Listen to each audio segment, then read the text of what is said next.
Hi guys, this is Troy Mail from Australian Guitar Channel with a very special lesson today with Brett Garsed. I did a Zoom call earlier with Brett running through the guitar solo for Two Strong Hearts, which is a video I've wanted to do for a long time, and he kindly agreed to do this last week. So we go into a lot of detail on this, probably everything you need to know about playing this solo perfectly from the man who played it himself. So without any further talking, let's get into it.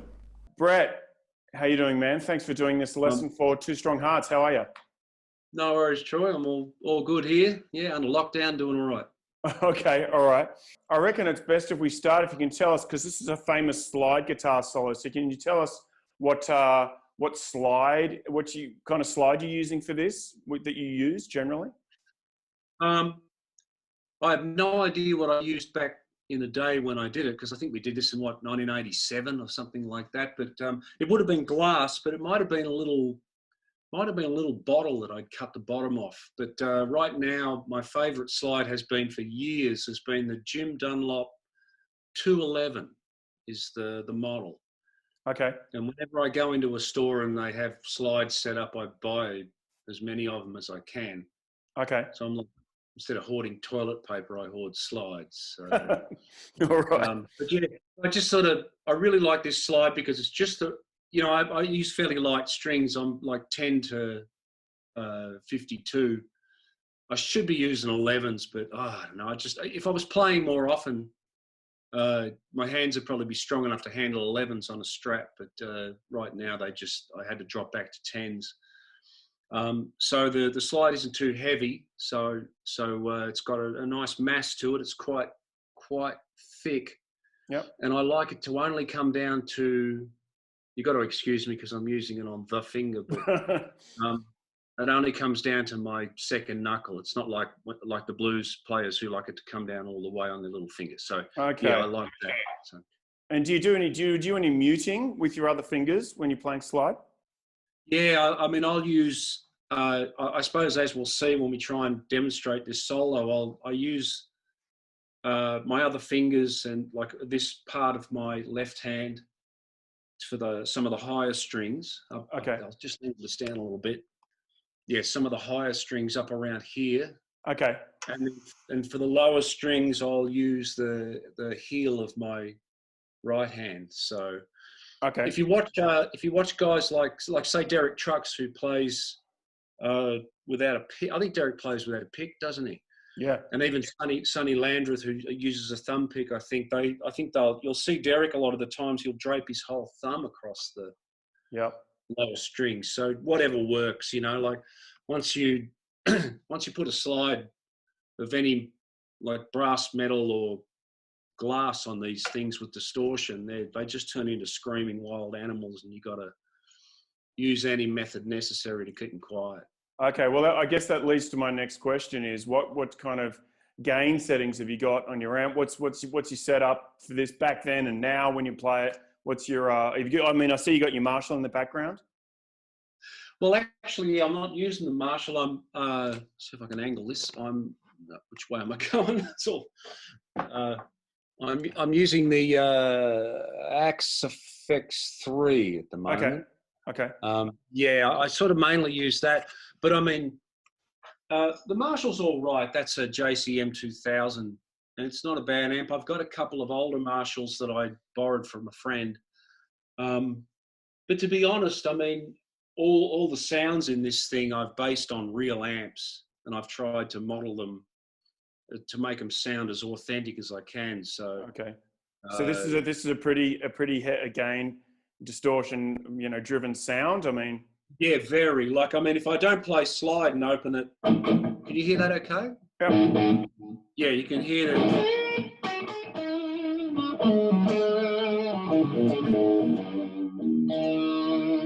Yeah,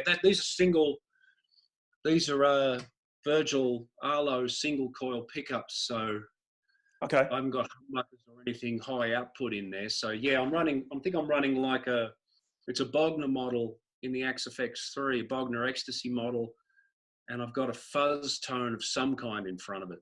Okay. But what I see for slide, what I'll do is the bottom tone on this guitar is wired to the back pickup, Okay. So if I can hold it up close, maybe it's not really easy to see, Yeah. but it's down around 5 or 6 at the moment. So Okay. I've darkened the sound up, and what I'll do even is I might only run the volume at about 6 or 7 because the slide just gives so much more. The strings really come alive once you put the slide on there, so you don't even really need a great deal of gain. Okay. And delay? You got a little bit of delay on there? There's a little bit, just hear it, Okay. just pretty much one repeat, a little bit of reverb.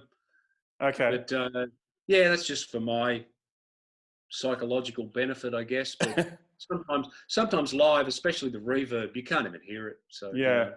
And one last little thing I just want to ask about your action, because that's a big thing with slide is how your action sits on the strings against the fretboard. You got it set specifically for slide, or? No, it's kind of a hybrid at the moment. And like I said, the heavier gauge, the 11 to 52, is better because I could use a lower action, but the extra mass of the string would support the slide. Okay. But it just makes day-to-day playing and bending harder. Okay. And like I said, if I was more match fit as far as touring and gigging, I can practice at home, but nothing matches a live gig. It's just the intensity goes up. So what I've done is I have bumped the action up. So it's about as in between as I can get. I still hit the frets every now and then with the slide, but Okay. you do the best you can. So. Yep. All right. Well, I say, why don't we start off? Can you just run through the solo just now for us? Incidentally, I was going to mention, I know the chords you're playing over a B minor, A, and G. That's a little rotation. Yeah. B minor, A, G, back to A. But if you want to run through the little solo before we just go through, break it down, and just give us a little. All right. I'll demo. try and get the camera set up so you don't have to see my mug and you just see the guitar. So. All right. Yeah. So.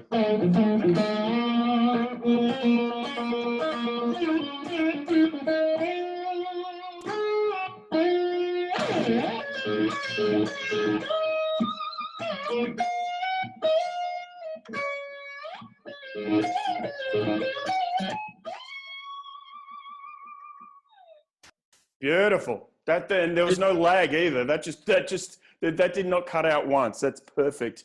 Oh well, that's good. Yeah. All right. Why don't you break it down from the start for us? So do you start on the 2nd fret on the G? Yeah, it's actually the 4th fret. Okay. But you slide down to the 2nd fret. It's a really good. I've been meaning to sort of do a breakdown of this solo only because, well, for a start, I don't do the angling stuff, so it doesn't have that particular quirk of mine in it. So it's a bit more general in that regard. And there's just a lot of really good standard slide techniques in it that anyone could use for any number of things. So the actual shape that I'm playing is it's just 4 to 2 on the G on the 3rd string and then 4 on the 4th string. Oh, okay. So all right. Like a pentatonic box. Yep. So it's just a really quick movement. So you get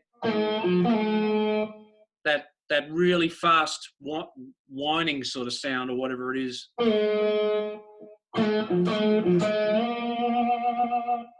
And that's where the muting is really important. It's actually, it could take quite a lot of practice just to be able to mute like that, to do that kind of effect. Okay. Because Joe Walsh used to do it when he was tuned to open E. Of course, he'd be like straight across, and you'd get the that I have to. Yep. He would use it a lot with this sort of.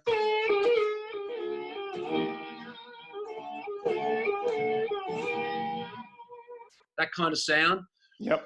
And so that's sort of where I stole the lick from. But it's pretty standard stuff. So, and if you could mutate it in a number of ways where you could go. So slide down on the high string, back up on the low string, and you get this really. And even if you don't mute the strings, they sound kind of cool just ringing.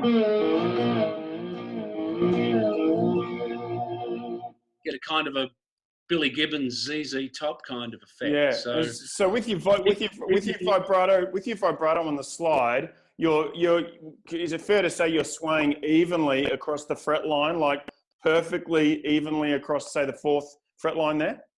Yeah, and the app, I struggled with that for a long time, many years actually. And even to the point when I was doing this solo, I still struggled with consistency with the vibrato. And then one day it just dawned on me, and I've heard other, like the great slide players, talk about this, and they say the exact same thing. I think even Joe Walsh might have said it, or Sonny Landreth. And it's the thumb, your left-hand thumb, I'm trying to sort of get this. Yep. Your left-hand thumb becomes a pivot point, Okay. which sort of stays, maybe this is a better angle, it stays against the neck like that, and you rock back and forth against it. Okay. It gives you incredible control then for the speed and the width of it, so you can get like...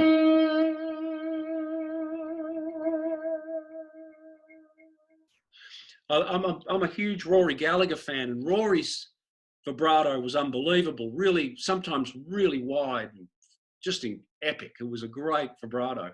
Yep. And sometimes the only time I could mimic it was to use the whammy bar. I'd sort of do things like... That was kind of what it was like. But since I've gained like...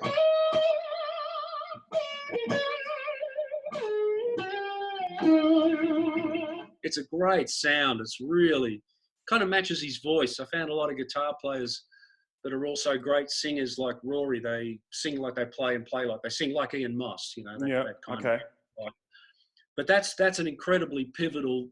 Oh, pardon the pun, but it's pivotal. Yeah, pivot with your thumb on the neck like that, and use that as a fulcrum to rock backwards and forwards with. Okay. And just for any real beginners out there, bear in mind that you're going right over the top of the fret for intonation, not in between, like where we place our fingers. So. Yep. Okay. All right. Let's go. I guess we go into the next little part of the solo, the next little lick that you're doing.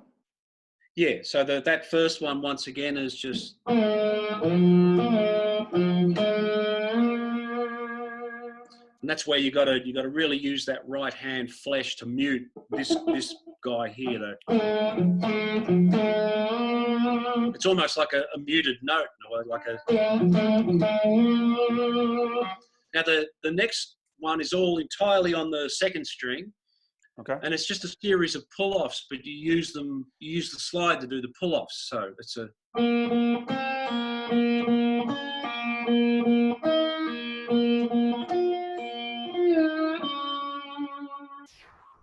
That's almost that lick at the top is almost the same as. You'll see a lot of that in this solo. It's just a standard slide move. But that's the great thing about the slide is when you just take it off, you get the most powerful pull-off sound. Like. Yeah. You don't have to pluck it. It just wants to yell. So. Okay. So it's like two picks. Well, three actually. 2 open, 1 on, and then just take the slide off, and that's the sequence. Okay. And then 2 more.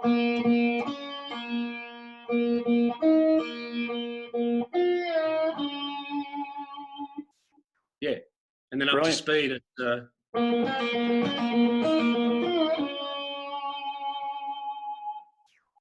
Great. And the next lick is that last lick just repeated. So it's.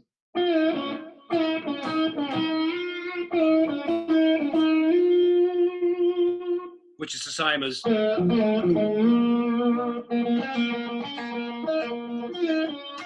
Sorry, I'll get that right.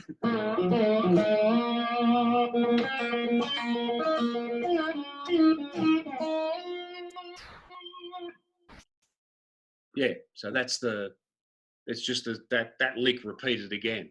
I was just say, let's go on to the next lick because I think you've broken that bit down nicely. So, but and then the next part is it's a little interesting because it's a position shift for a note that you could just play the whole section on the B string. You could just go.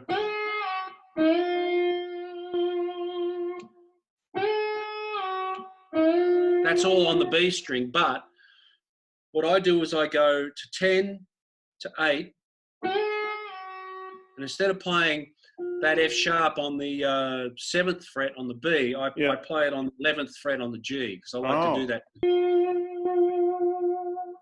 It's sort of easier in a way because it's easier to go rather than and slide. You got to reach down to slide up, whereas here you're already under it. So I look for little moves like that. I suppose it's because I'm in standard tuning as well. I suppose we should point that out too. I'm not in a open tuning or anything. So yeah, any sort of same if I went. It just depends if I want that effect of sliding up rather than going. So, and then plus I want to do a big dramatic noise slide, so I've got more room to do it here. So I go so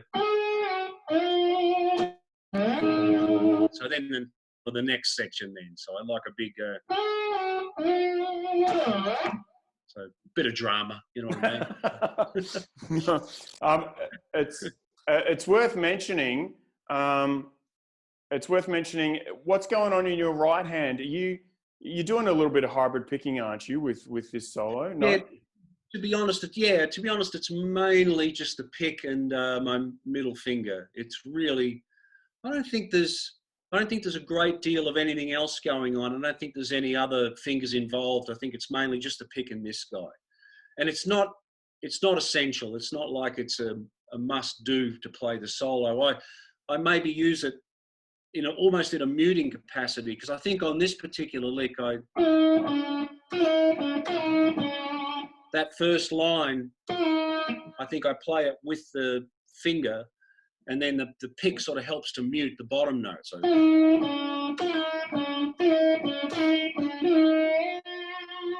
that sort of thing. So okay. Whereas down here, I think I just started with the pick. I think I just go, I started with the pick, but then moved to the second finger. So I'll see if I can get in a little closer, just for the right hand's sake. Yep. Yeah, I start with the pick, but then move to the second finger. This is all the pick. And I think I do the same thing here. I go. So the pick starts it, but then the second finger takes over because the pick has moved to the bottom string, I guess. So. Okay. All right. Yeah.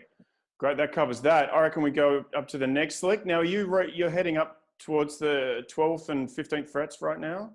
Yeah, because I've ended up on the 11th fret by going. And now I'm on 15 on the B string. So it's like an A sus chord. Oh. So.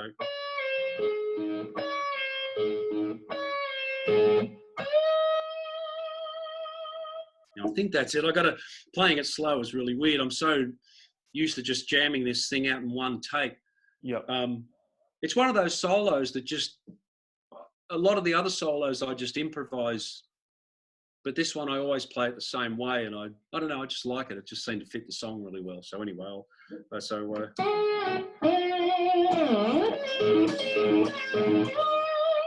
yeah, so.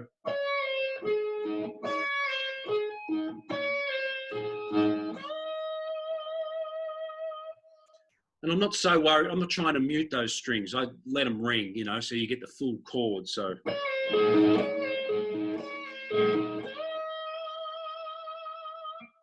And I think I just alternate pick it. I think I just use the pick. I don't.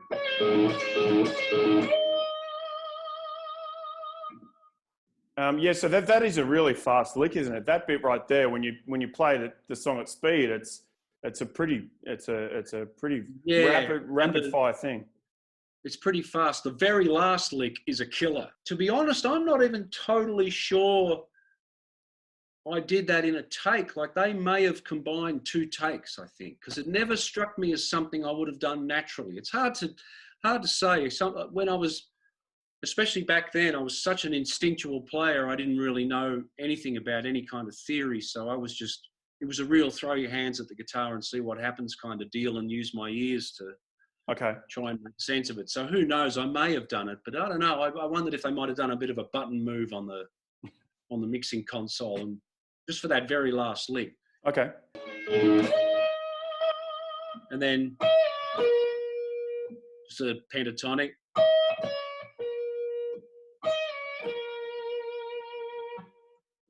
So yeah, what frets you on there on that bit?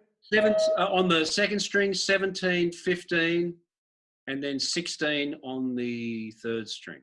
All right. Can't believe I'm able to number those for you. That's I used to struggle with that, trying to remember what number these frets were. But yeah, and then we're back to the high E string on the 14th fret. And you get do a big thing like that. So it's a real Aeolian lick because it's over that B. I think it's sort of over the sort of a real Aeolian sounding lick. Yep. And then, so yeah. Now this thing, I don't even know how I'm going to describe this. So it starts off with the same A sus arpeggio.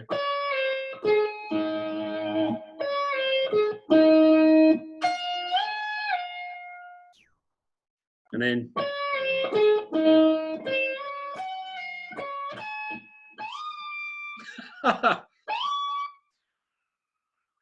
in tune would be nice, but yeah.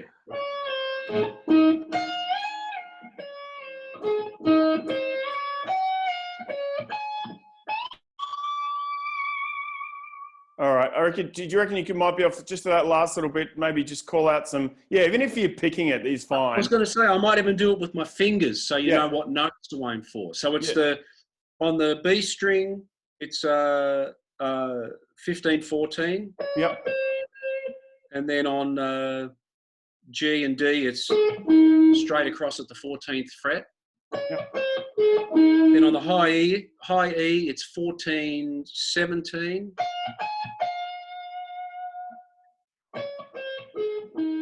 It's interesting because it's that arpeggio is rhythmically displaced. Crikey, I can't even talk.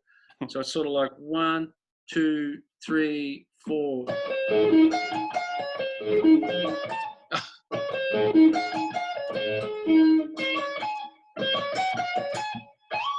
Yeah, that's it. So I was trying to tap and play at the same time, and I'm having trouble doing it. So 1, 2, 3, 4.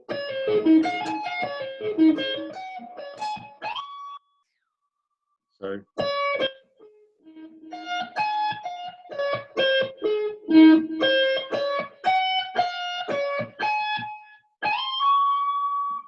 All right. Yeah, playing that with a slide at tempo is.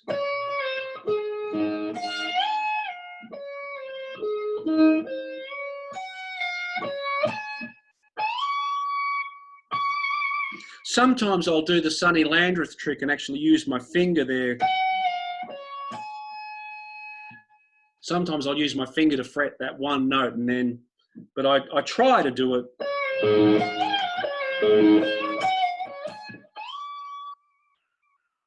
I try to get it with the slides, so. But a tempo, it's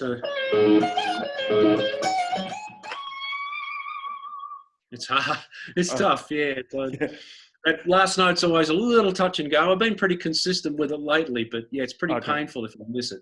Yeah, I think up until that point, everyone was just loving their new slide lesson, and then they're getting to that section, and that's when the guitar goes back in its case, and they walk out of the room. There's a bit of work to be done on that little bit, I guess. Yeah, it still kicks my butt, so don't feel bad if it takes a while. It's an interesting lick. I remember doing the solo, but I don't sort of remember us. I don't even remember us agonising over it very much. Back in those days, I was really such a shoot from the hip kind of player that I didn't overthink things, and really interesting stuff would happen pretty quickly. So yeah, and I often look back on it and go, how did I manage that? But yeah, I mean, it does. It elevates the song. It complements the song really nicely, I think. It's a good sort of climactic moment, isn't it? It is. It's awesome. Well, that's brilliant, man. That's all I wanted. I guess you can kind of angle the laptop back up to you. Stop looking at my guitar now. So yeah, actually, look at the guitar. I don't know. That's brilliant, man. Look, that's exactly what I wanted. I think we've nailed that, and I think everyone's going to be very pleased with what we've put together for that. Brilliant. All right. Too easy. I'll catch you soon. Who knows? We may be able to tee up some more Zoom lessons or something like this for YouTube. It's somewhere down the track. I don't know. We'll see. But thanks again for joining this, buddy. No worries. Thanks, Troy. All right, guys. I hope you enjoyed that video. If you did, share it around, subscribe to my channel, and let me know what you think. All right. I'll see you on the next video. Bye.